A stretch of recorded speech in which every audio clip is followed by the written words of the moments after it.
और बस यहीं से कहानी में एक डरावना मोड़ आता है। जो बदलाव अब तक उसकी मर्जी से हो रहे थे, अब वो एक अनचाहे एडिट का रूप लेने वाले थे। जो सपना था, वो एक बुरे सपने की शुरुआत बन जाता है। अचानक कुछ बहुत गलत हो जाता है। स्क्रीन पर जो कर्सर है वो अपने आप हिलने लगता है।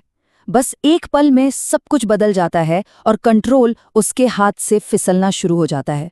जहां पहले वो अपनी मर्जी से फिगर स्लिम कर रही थी और चेहरा चमका रही थी, अब सीन पूरी तरह पलट चुका था। लैपटॉप का कर्सर खुद ब खुद उसकी तस्वीर में उसकी आंख को एडिट करने लगता है और बिना उसके कुछ किए आंख में एक सफेद धब्बा दिखने लगता है।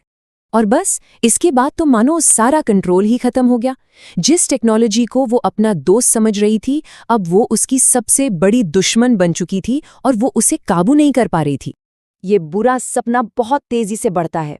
पहले एक आंख में सफेदी आती है, फिर देखते ही देखते उसकी दोनों आंखें पूरी तरह से सफेद हो जाती हैं।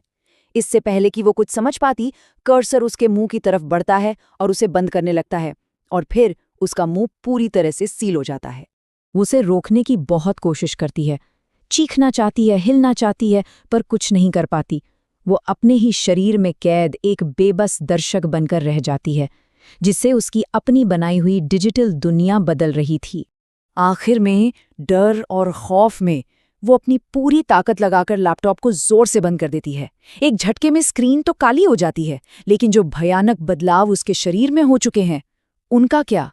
तो ये कहानी सिर्फ एक डरावनी कल्पना नहीं है, ये टेक्नोलॉजी को लेकर एक भयानक चेतावनी है।